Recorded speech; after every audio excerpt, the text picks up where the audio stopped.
और ये वक्त है महरो राजस्थान का। मैं हूं आपके साथ आयुषी गुप्ता। बुलेटिन की शुरुआत बड़ी खबर के साथ करेंगे। अनूपगढ़ से बड़ी खबर, जहां पर नई मंडी घड़साना में टंकी पर युवक चढ़ा है। युवक ने सरकार से कई तरीके की मांगे की हैं। डॉक्टर और नर्सिंग स्टाफ की नियुक्ति की मांग की है। सरकारी अस्पताल के भूखंड का पट्टा जारी करने की मांग की है और अपनी मांगों को लेकर के कई दिनों से धरना जो है दे रहा था। मौके पर पुलिस और प्रशासन की टीम भी मौजूद है। तस्वीरें आपको टीवी स्क्रीन पर दिखा रहे हैं। अनूपगढ़ की ये तस्वीर आप देखिए। दूसरी जो तस्वीर है, पानी की टंकी आपको दिख रही है और यहीं पर जो है एक युवक चढ़ा हुआ है जो कि प्रदर्शन करते हुए दिख रहा है। अपनी मांगों को लेकर के कई दिनों से ये धरना दे रहा था। तो ये बड़ी जानकारी आपको दे रहे हैं। मौके पर पुलिस और प्रशासन की टीम मौजूद है। समझाइश करने की कोशिश की जा रही है, लेकिन अभी तक बात बनी नहीं है। डॉक्टर और नर्सिंग स्टाफ की नियुक्ति की जो है मांग की जा रही है। तो अनूपगढ़ से ये बड़ी जानकारी। नई मंडी घड़साना में टंकी पर ये युवक चढ़ा है। तस्वीरें भी आपको दिखा रहे हैं। कई तरीके की मांगे ये युवक कर रहा है। डॉक्टर और नर्सिंग स्टाफ की नियुक्ति की मांग और साथ ही सरकारी अस्पताल के भूखंड का पट्टा जारी करने की मांग जो है इस युवक की तरफ से किया जा रहा है। और अपनी मांगों को लेकर के पिछले कई दिनों से ये धरना दे रहा था और अभी फिलहाल जो है पानी की टंकी पर ये चढ़ गया है, जिसकी तस्वीर आपको टीवी स्क्रीन पर दिखा रहे हैं। दो तस्वीरें हैं। पहली तस्वीर आप देखिए, बड़ी संख्या में ग्रामीण भी मौके पर पहुंचे हैं। पुलिस प्रशासन की टीम भी मौके पर पहुंची है। समझाइश करने की कोशिश की जा रही है, लेकिन अभी तक कोई बात नहीं बनी है। और ये जो युवक है वो पानी की टंकी पर चढ़ गया है। डॉक्टर और नर्सिंग स्टाफ की नियुक्ति की मांग इस युवक की तरफ से की जा रही है। सरकारी अस्पताल के भूखंड का पट्टा जारी करने की भी मांग की जा रही है। तो अनूपगढ़ से ये बड़ी जानकारी आपको दे रहे हैं। तस्वीरें भी टीवी स्क्रीन पर है। पानी की टंकी पर ये युवक चढ़ा हुआ है। मौके पर पुलिस जाब्ता मौजूद है। समझाइश करने की कोशिश की जा रही है, बातचीत करने की कोशिश की जा रही है, लेकिन युवक मानने को तैयार नहीं है। आपको बता दें कि पिछले कई दिनों से जो है युवक विरोध भी कर रहा था और अब पानी की टंकी पर ये युवक चढ़ गया है। डॉक्टर और नर्सिंग स्टाफ की नियुक्ति की मांग की जा रही है। और ज्यादा जानकारी के लिए संवाददाता अशोक हमारे साथ फोन लाइन पर जुड़ चुके हैं। अशोक, कौन है ये युवक जो कि पानी की टंकी पर चढ़ा है? प्रशासन मौके पर पहुंचा है, कोई समझाइश हुई, क्या बातचीत बनी?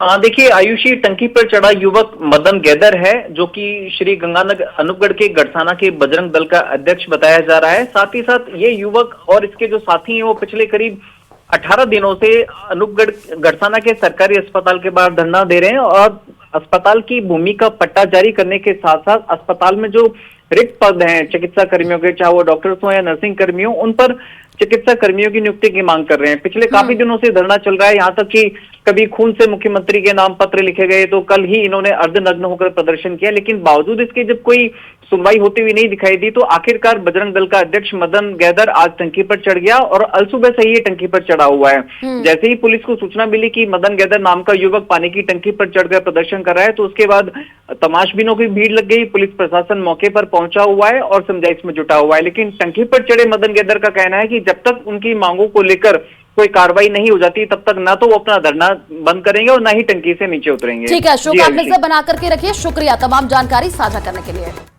और चलिए रुक करते हैं अगली खबर की ओर। दौसा से बड़ी खबर है। यहां पर भी टंकी पर चढ़ने का मामला सामने आया है। 12 घंटे से पानी की टंकी पर प्रदर्शन जारी है। आपको बता दें कि 6 साल के बच्चे को लेकर के टंकी पर चढ़ करके प्रदर्शन किया जा रहा है, जिसमें 2 महिलाएं और 1 पुरुष प्रदर्शन कर रहे हैं। जमीनी विवाद के निपटारे की मांग को लेकर के ये प्रदर्शन किया जा रहा है। सिंचाई के लिए पाइप डालने को लेकर के 2 पक्षों में विवाद हुआ था और विवाद इतना ज्यादा बढ़ गया कि आप देखिए जो तस्वीर सामने आई है, पानी की टंकी पर चढ़ करके जो है अब प्रदर्शन किया जा रहा है। विवाद के बाद पुलिस ने शांति भंग की धारा में जो है गिरफ्तार भी किया था और रात भर मानपुर डीएसपी और एसएचओ जो है समझाइश करते रहे, लेकिन बात नहीं बनी है। 12 घंटे हो गए हैं। पानी की टंकी पर चढ़ करके प्रदर्शन किया जा रहा है, जिसमें 2 महिलाएं और 1 पुरुष प्रदर्शन कर रहे हैं।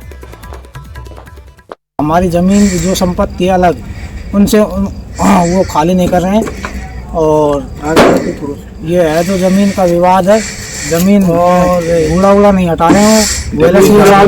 थाने में जाते हैं तो पुलिस हमको ही बंद कर देती है, एफआईआर नहीं लेती है हमारा। पहले एक बार मेरा दोनों भाई और भाभी ऊपर चढ़े टंकी पे, प्रशासन कुछ कार्रवाई नहीं कर रहा है। और झुंझुनू से बड़ी खबर सामने आ रही है। किसानों का चिड़ावा सिंघाना रोड पर धरना जारी है। नहर के पानी की मांग को लेकर के धरने पर किसान है। शेखावाटी को यमुना नहर का पानी दिलवाने की मांग की जा रही है। लाल चौक के पास किसान सभा के बैनर तले धरना जारी है। आपको बता दें कि लगातार जल स्तर गिरने से नलकूपों के पानी सूखे हैं और खेती और पशुपालन किसानों के आजीविका का ये साधन है। तो बड़ी जानकारी आपको झुंझुनू से दे रहे हैं, जहां पर ये तस्वीर भी सामने आई है। धरना दिया जा रहा है किसानों का। चिड़ावा सिंघाना रोड पर यह धरना देखने को मिला है। लाल चौक के पास जो है किसान सभा के बैनर तले ये धरना चल रहा है। लगातार जल स्तर गिरने से जो है नलकूपों में पानी बिल्कुल सूख चुके हैं, जिससे काफी समस्या जो है किसानों को झेलनी पड़ रही है। तो शेखावाटी को यमुना नहर की पानी दिलवाने की मांग किसानों की तरफ से की जा रही है और नहर के पानी की मांग को लेकर के धरने पर ये किसान बैठे हुए हैं। तस्वीर भी आपको टीवी स्क्रीन पर दिखा रहे हैं, जिसमें देखिए कुछ महिलाएं भी जो है वो नजर आ रही है, धरना करती हुई दिख रही हैं।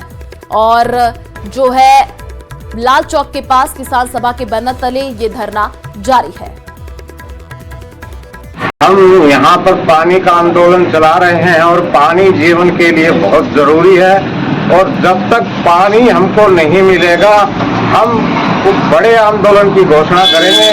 जब तक हमारी मांग पूरी नहीं हो जाती हम इस आंदोलन को आगे बढ़ाएंगे और चालू रखेंगे।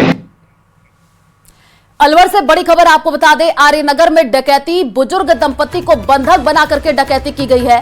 मकान की बाउंड्री कूद करके घर में जो है 5 बदमाश घुसे और करीब 1 घंटे तक बंधक बना करके रखा। घर में लगे सीसीटीवी में बदमाश कैद हुए हैं। डकैती की घटना से इलाके में दहशत का माहौल है। बुजुर्ग दंपति को बंधक बना करके पहले तो मारपीट की गई, उसके बाद से जो है यहाँ पर बदमाशों ने जो है चोरी की, उसके बाद से फरार हो गए हैं। पुलिस इस पूरे मामले की जांच कर रही है और सामने ये भी आया है कि बेटा परिवार के साथ शादी में शामिल होने के लिए गया था और उसी दौरान जो है लाखों रुपए की नकदी और सामान जो बदमाश है वो लेकर के फरार हो गए हैं। चिनार स्कूल के मालिक है पीड़ित नीरज गर्ग। तो ये बड़ी जानकारी, तस्वीरें भी टीवी स्क्रीन पर आपको दिखा रहे हैं। पुलिस प्रशासन मौके पर पहुंचा, उसके बाद से अब जांच पड़ताल की जा रही है। आर्यनगर में डकैती का ये पूरा मामला है, जहां पर बुजुर्ग दंपति को बंधक बना करके मारपीट की गई है। हमें सुबह करीब 5 से 6 बजे के बीच में हमें सूचना मिली थी कि रात को 2-2:30 बजे सेक्टर 1 कोतवाली थाना इलाके में 5 नकाबपोश आए, जिन्होंने ये नीरज जी है इनके मकान में पिन पॉइंट डकैती करी। सर कितना कैश कुछ अंदाजा है लगाया अभी तक? अभी तक ये घर वाले भी देख रहे हैं कितना क्या है, 10 से 15 लाख रुपए बता रहे हैं। तो बुजुर्ग दंपति को भी बंधक बनाया। और खबर कोटा से है, जहां तेज रफ्तार कार की चपेट में आने से बाइक सवार एक व्यक्ति की मौत हो गई। मृतक 67 वर्षीय लादूराम तेली बिजोलिया के भूती गांव का निवासी था। माताजी के मंदिर के दर्शन करके घर लौटते समय बिजोलिया के पास ये हादसा हुआ है। गंभीर घायल लादूराम को हालांकि कोटा के MBS अस्पताल में भर्ती करवा दिया गया। पिछले करीब 2 सप्ताह से जिंदगी और मौत के बीच संघर्ष कर रहे थे। लादूराम ने इलाज के दौरान ही दम तोड़ दिया। फिलहाल पुलिस मामले की जांच में जुटी है। टेलीफोन या हॉस्पिटल से सूचना मिली कि आपके सर्कल का रहने वाला एक लादूलाल तेली है, जिसके दिनांक 7/11/2023 को देवगढ़ पुलिया के पास में एक्सीडेंट होने से उसको इलाज है तो यहाँ कोटा में बिजली से रेफर किया था। कोटा लाए थे, कोटा से उसके दौरान इलाज मृत्यु हो गई है और लाश पहुंचनी रखी हुई है। और टोंक थप्पड़ कांड में नया मोड़ आ गया है। किरोड़ी लाल मीणा थप्पड़ कांड विवाद में टोंक जेल में बंद निर्दलीय प्रत्याशी नरेश मीणा समेत 53 आरोपियों से मिले हैं और इसके बाद किरोड़ी लाल मीणा समरावता गांव भी पहुंचे, जहां किरोड़ी लाल मीणा ने कहा कि समरावता में उपद्रव करने वाले अधिकारियों पर कार्रवाई होगी और जिन अधिकारियों ने रात अंधेरे में उपद्रव मचाया उनके खिलाफ एक्शन लिया जाएगा।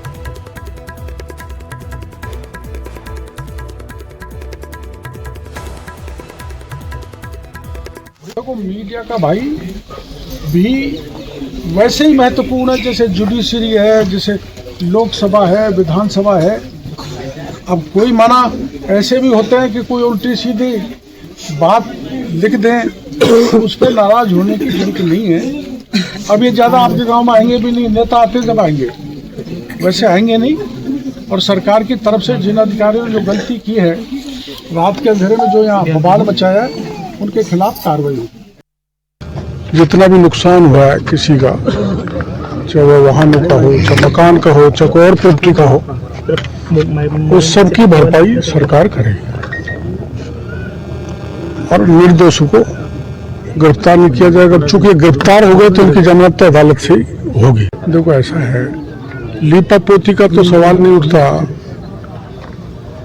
पर ऐसा लग रहा है, मैं गांव में जाके पूछूंगा, वो कहेंगे भाई मांग उनकी रहेगी गांव वालों की। मैं इसीलिए विशेषकर जा रहा हूँ, आसपास के प्रमुख लोग भी आएंगे, वो कहेंगे जुडिशियल इंक्वायरी कराने की मांग करेंगे तो मुख्यमंत्री से उसको भी पूरा कराएंगे। राजस्थान के इकलौते हिल स्टेशन माउंट आबू में अब पर्यटकों का मजा जो है वो दुगना होने लगा है। जैसे ही सर्दी बढ़ने लगी है, तापमान में गिरावट के साथ माउंट आबू में बर्फ भी दिखने लगी है। आज माउंट आबू का तापमान 2 डिग्री तक पहुंच गया, जिसके कारण बगीचों और मैदानों में बर्फ देखने को मिला है। माउंट आबू में आपको बता दें कि कुमारवाड़ा और होटल सुधीर के पास पार्किंग में खुले रेस्टोरेंट में बर्फ की चादर देखने को मिली है। तस्वीर देखिए, जहां पर एक परिवार आपको नजर आ रहा है, चेहरे पर खुशी देखने को मिल रही है। वहीं बर्फ का आनंद लेने के लिए सैलानी भी होटलों के कमरों से बाहर आ रहे हैं।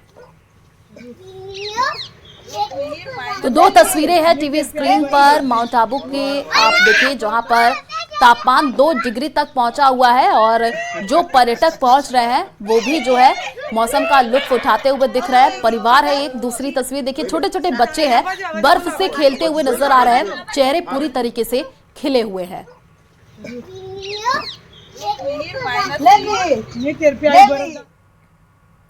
सिरोही में दूधिया तालाब पर अब प्रशासन की लापरवाही के कारण बदहाली देखने को मिल रही है। दूधिया तालाब दिन प्रतिदिन जो है गंदगी वहां पर देखने को मिल रही है और बबूल के कांटे से ये तालाब भरा पड़ा है। साथ ही तालाब की सुरक्षा दीवार नहीं होने के कारण कई लोगों की तालाब में डूब करके मौत भी हो चुकी है। स्थानीय लोगों का ये कहना है कि तालाब में लोग कचरा फेंकते हैं, साथ ही मूर्ति विसर्जन करते हैं, जिससे तालाब का जो पानी है वो दूषित हो रहा है। इतना सब कुछ हो जाने के बाद भी प्रशासन किसी प्रकार की कोई सुध लेने में जहमत नहीं उठा रहा है। लोगों ने तालाब के पास सुरक्षा बाउंड्री बनवाए जाने की मांग भी की है। इसमें बबूल होने की वजह से अभी तक इसको लाश को नहीं निकाला गया। पहले भी प्रशासन को कितनी बार बोला गया है, बट कोई कार्रवाई नहीं हुई और आज कोई अंदर उतरने के लिए तैयार नहीं है। बॉडी दिख रही है बट कोई उसको बाहर नहीं ला सकता इतने अंदर बबूल होने की वजह से, और प्रयास कोई सरकार नहीं करती। पिछली सरकार ने भी कुछ नहीं किया और इस सरकार ने भी इसके लिए कुछ नहीं किया। ना कभी सफाई हुई है, ना कभी बबूल कटे इसके। कोटपुतली के एलबीएस राजकीय महिला महाविद्यालय में राष्ट्रीय सेवा योजना के तहत शिविर लगाया गया, जिसमें कई कार्यक्रमों का आयोजन किया गया। इस दौरान शिविर के दौरान छात्र छात्राओं ने महाविद्यालय परिसर में साफ सफाई का श्रमदान किया। कार्यक्रम प्रभारी ने छात्र छात्राओं को स्वच्छता का महत्व बताते हुए कहा कि स्वच्छता के जरिए ही भारत को महान बनाया जा सकता है। स्वच्छता सिर्फ अभियान नहीं बल्कि हम सभी के जीवन का अभिन्न अंग होना चाहिए। तो कई कार्यक्रमों का आयोजन किया गया कोटपुतली में, ये बड़ी जानकारी आपको दे रहे हैं। कार्यक्रम प्रभारी ने जो है बताया स्वच्छता का महत्व।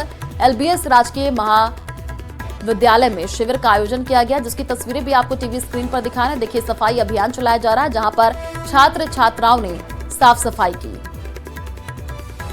और जयपुर से बड़ी खबर, सीएम भजन लाल के आज के प्रस्तावित कार्यक्रम क्या क्या रहने वाले हैं वो आपको बता दें। डेनमार्क के राजदूत फ्रेडी स्वेन से जो है सीएम मुलाकात करेंगे। सुबह 11:30 बजे सीएम निवास पर यह मुलाकात होगी और दोपहर 12 बजे ग्रामीण विकास विभाग की समीक्षा बैठक सीएम लेने वाले हैं। दोपहर 3 बजे का वो समय होगा जब सार्वजनिक निर्माण विभाग की समीक्षा बैठक सीएम भजन लाल लेंगे और शाम 5 बजे पर्यटन कला एवं संस्कृति विभाग की समीक्षा बैठक सीएम भजन लाल लेने वाले हैं। तो ये बड़ी जानकारी आपको दे रहे हैं। सीएम भजन लाल के आज क्या कुछ प्रस्तावित कार्यक्रम है वो आपको बता रहे हैं। सुबह 11:30 बजे का वो समय बताया जा रहा है जब डेनमार्क के राजदूत फ्रेडी स्वेन से सीएम भजन लाल मुलाकात करेंगे और ये मुलाकात सीएम निवास पर होनी है। दोपहर 12 बजे का समय होगा जब ग्रामीण विकास विभाग की समीक्षा बैठक सीएम भजन लाल लेंगे।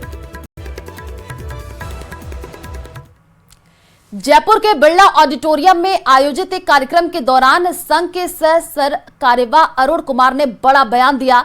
उन्होंने कहा कि पिछले कई साल में संघ और हिंदुत्व के खिलाफ नैरेटिव बनाया जा रहा है, जिसमें देश से बाहर की शक्तियां भी ऐसे लोगों का साथ दे रही हैं। देखिए रिपोर्ट।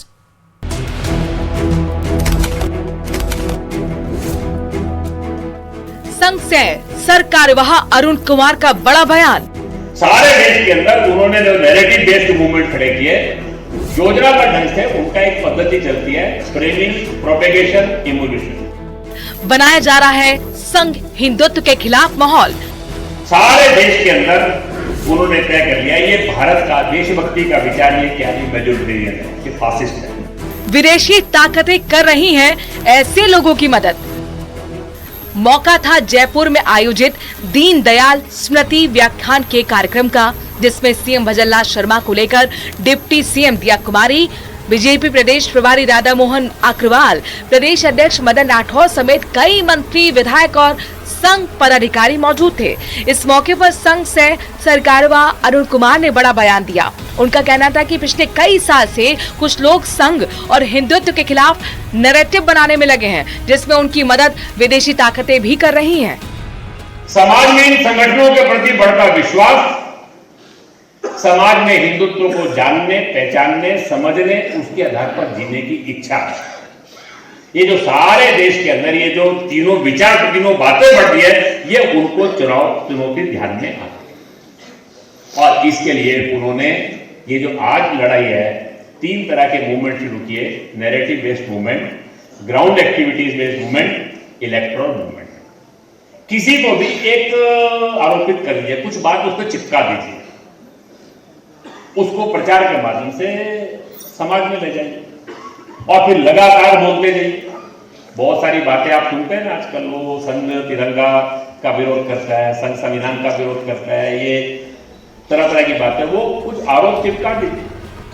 अरुण कुमार ने अपनी बात रखते हुए कहा कि देश में बढ़ता हुआ देशभक्ति का भाव, समाज में संघ के प्रति बढ़ते हुआ विश्वास और समाज में हिंदुत्व को जानने, पहचानने और उसके आधार पर जीने की इच्छा इन लोगों को चुनौती लग रही है। इसीलिए उन्होंने संघ और हिंदुत्व के खिलाफ 3 तरह के मूवमेंट शुरू किए हैं। ये हिंदुत्व क्या है? ये ब्राह्मणवादी है, ये मनुवादी है, ये पितृसत्तात्मक है, ये भेदभावपूर्ण व्यवस्था को दोबारा से लाना चाहता है। ये और कुछ हिंदुत्व का विचार नहीं है, ये अनुसूचित जाति, जनजाति, महिला, इन सब का विरोधी। समाज के अंदर बाकी सब मत पंथों को समाप्त करने वाला ये है, जैन, बौद्ध, सिख, सबको खत्म करने वाला, ये सबकी पहचानों को मिटाने वाला ऐसा। और ये संघ विधि संगठन, ये तो अथॉरिटेरियन है, ये सब पे कब्जा कर लेना चाहते हैं, जुडिशरी पर, ब्यूरोक्रेसी पर, शिक्षा पर, हर जगह एक सीक्रेट ऑर्गेनाइजेशन। अब इन्होंने कुछ बातें तय कर ली, वो तय करके वो लगातार बोलते जाते और धीरे धीरे करके इनकी ताकत भी है, क्योंकि ये जो सारा तंत्र, भारी तंत्र इनके पास है और एक बड़ी मात्रा में भारत से बाहर की शक्तियां इनके साथ आकर खड़ी हुई हैं। अरुण कुमार ने संघ और हिंदुत्व के खिलाफ नैरेटिव चलाने का आरोप तो लगा ही दिया, साथ ही घूंघट और जाति के मुद्दे पर भी अपनी बेबाक राय रखी। अब सवाल ये है कि आखिर वो कौन लोग हैं जो इस तरह का नैरेटिव चला रहे हैं और उन्हें इससे क्या फायदा होगा। जयपुर से न्यूज़ 18 राजस्थान के लिए लवली वधवा की रिपोर्ट। सीबीएसई ने 10वीं और 12वीं बोर्ड परीक्षा की तारीखों का ऐलान कर दिया है। 15 फरवरी से एग्जाम जो है वो शुरू होंगे। छात्र इसकी डेटशीट 2025 आधिकारिक वेबसाइट cbse.gov.in पर देख सकते हैं। क्लास 10 की परीक्षाएं 18 मार्च को खत्म हो जाएंगी, जबकि अगर 12वीं की परीक्षाएं की बात कर ले तो 4 अप्रैल तक ये परीक्षा चलेगी। तो बड़ी जानकारी आपको दे रहे हैं, 15 फरवरी से जो एग्जाम है वो शुरू हो जाएंगे और सीबीएसई ने जो है परीक्षा की डेट जारी कर दी है। 15 फरवरी से जो है बोर्ड परीक्षाएं शुरू हो जाएंगी। 15 फरवरी से 18 मार्च तक 10वीं की परीक्षा होगी और वहीं 12वीं की परीक्षा की बात कर ले तो 15 फरवरी से 4 अप्रैल तक ये परीक्षा होगी।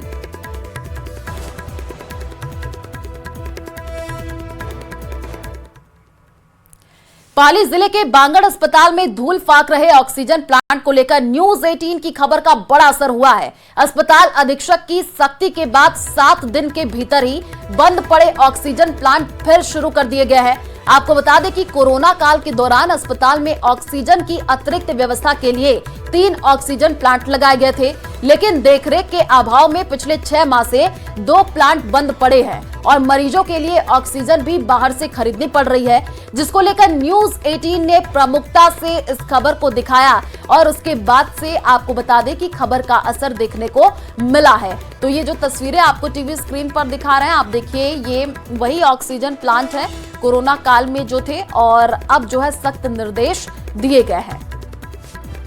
ऑक्सीजन प्लांट है, उसमें से 2 ऑक्सीजन प्लांट बंद हो गए थे। एक में फिल्टर, एक में कुछ मिस्टेक आ गई थी और एक में केमिकल चेंज कराया था हमने। तो तीनों प्लांट अभी आज के दिन में चालू कंडीशन में है और हमने प्लानिंग किया कि चारों प्लांट को बारी बारी से चलाएंगे ताकि इनके मेंटेनेंस बने रहे और चारों प्लांट का उपयोग होता रहे। और दिल्ली से बड़ी खबर आपको बता दें, बीजेपी महामंत्रियों की बैठक आज होनी है। शाम 5 बजे पार्टी मुख्यालय में मंथन होगा। बीजेपी अध्यक्ष जेपी नड्डा चर्चा करेंगे। चुनाव की समीक्षा समेत अन्य मुद्दों पर चर्चा होगी।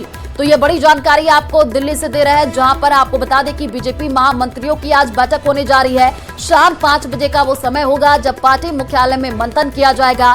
बीजेपी अध्यक्ष जेपी नड्डा चर्चा विमर्श करेंगे। चुनाव की समीक्षा समेत अन्य मुद्दों पर चर्चा होगी। कल ही आपको बता दें कि महाराष्ट्र में जो है चुनाव संपन्न हुए, झारखंड में भी, और अब जो है समीक्षा की जाएगी। शाम 5 बजे पार्टी मुख्यालय में मंथन होगा। बीजेपी अध्यक्ष जेपी नड्डा चर्चा करेंगे। चुनाव की समीक्षा समेत अन्य मुद्दों पर चर्चा विमर्श आज किया जाएगा।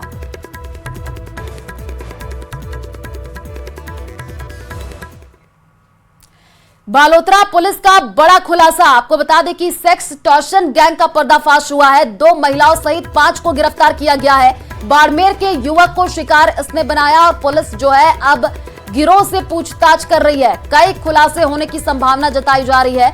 मामले में और भी गिरफ्तारियां हो सकती है। इस वक्त की सबसे बड़ी जानकारी आपको दे रहे हैं बालोतरा से, जहां पर पुलिस ने बड़ा खुलासा किया है। सेक्सटॉर्शन गैंग का पर्दाफाश हुआ है। 2 महिलाओं सहित 5 लोगों को गिरफ्तार किया गया है। जयपुर के मोती डूंगरी गणेश मंदिर में पुष्य नक्षत्र में पंचामृत अभिषेक हुआ। गंगा जल, केवड़ा जल और दूध से अभिषेक किया गया। मंदिर महंत कैलाश शर्मा के सानिध्य में अभिषेक हुआ है। भगवान को 1001 मोदक का भोग भी लगाया गया। पूजा के बाद रक्षा सूत्र और हल्दी का प्रसाद वितरित किया गया। तो तस्वीरें आपको दिखा रहे हैं, जयपुर के मोती डूंगरी मंदिर की ये तस्वीर है, जहां पर आप देखिए कि कैसे गंगा जल, केवड़ा जल, दूध से अभिषेक किया जा रहा है।